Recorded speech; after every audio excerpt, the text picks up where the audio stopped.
Hello everyone, তো আজকে আরেকটা আমি ভিডিও তোমাদের সাথে শেয়ার করছি। দেখো, আমি মটর সেদ্ধ করে নিয়েছি, তার সাথে একটা গোটা আলুও 4 টুকরো করে সেদ্ধ করে নিয়েছি।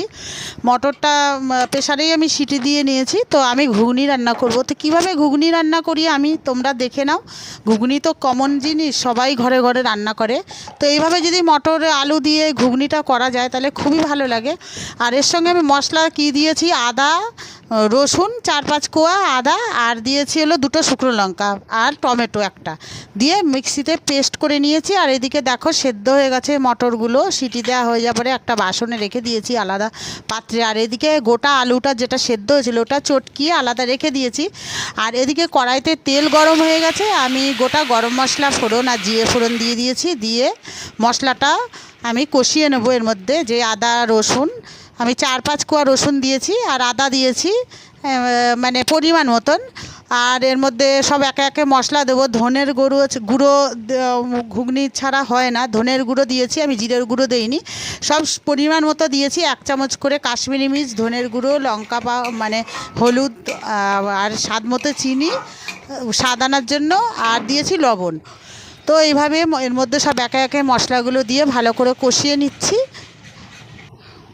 তো তারপরে যে সেদ্ধ আলুটা আমি মটরের সাথে সেদ্ধ করেছিলাম ওটা মাখিয়ে মানে চটকিয়ে ওটাকে আমি এর মধ্যে দিয়ে দিয়েছি, কারণ আলুটা পুরো পেস্ট করে নিয়েছি। নিয়ে এই মশলাটার মধ্যে একসঙ্গে কষিয়ে নিচ্ছি। কষিয়ে নেওয়ার পরে একটু জল দিয়ে দেবো, কারণ একটু নিচে লেগে ধরছে জন্য। এবারে এটা কষানো হয়ে গেলে এবার আমি মটরটা এর মধ্যে দিয়ে দেবো, সেদ্ধ মটরটা। আর সেদ্ধ মটরের আর একটা কথা বলি, এটা এবার ভালো করে নাড়াচাড়া করবো। আর একটা কথা বলি, যে সেদ্ধ মটরে ভালো জল দিয়ে আমি প্রেসারে সিটি দিয়েছিলাম, সেই সেদ্ধ জলটা আমি ফেলিনি, কারণ ওই জলটাই আমি এর মধ্যে দেবো। তো এর মধ্যে তো আমার সব মশলা দেওয়া হয়ে গেছে, এই জন্য আর আমি এই মটরটা লবণ দিয়ে আমি সেদ্ধ সিটি দিয়েছিলাম প্রেসারে। তো এটা আমি এখন একটু এটাকে ভালো করে কষিয়ে নেব।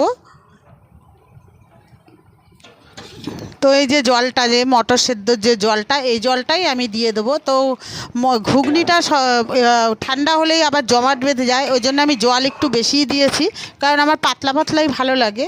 আর যারা গাঢ় করতে চাও তো গাঢ় করতে পারো। আর টমেটোটা আমি মশলাটা একসঙ্গে পেস্ট করেছি, আর অনেকে টমেটো কেটে তেলের মধ্যেও দিতে পারো, আমি একসঙ্গে পেস্ট করে নিয়েছি। তো এই দেখো আমার এটা হয়ে গেছে মোটামুটি।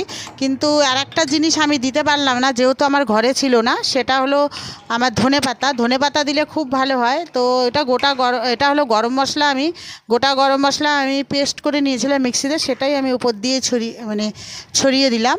তো আমার ঘুগনিটা হয়ে গেছে। তোমরাও যদি এইভাবে করতে চাও তাহলে করো। তো আমার ভিডিওটা এই পর্যন্ত। ভালো লাগলে পাশে থেকো, আবার দেখা হবে নেক্সট ভিডিওতে। তো আমার এটা ঠান্ডা হয়ে গেছে, এবার আমি কাঁচা লঙ্কা একটু দিয়ে দিয়েছি, এর মধ্যে লেবু টেবু দিয়ে এখন আমি পরিবেশন করব। ঠিক আছে বন্ধুরা, আমার ভিডিওটা এই পর্যন্ত।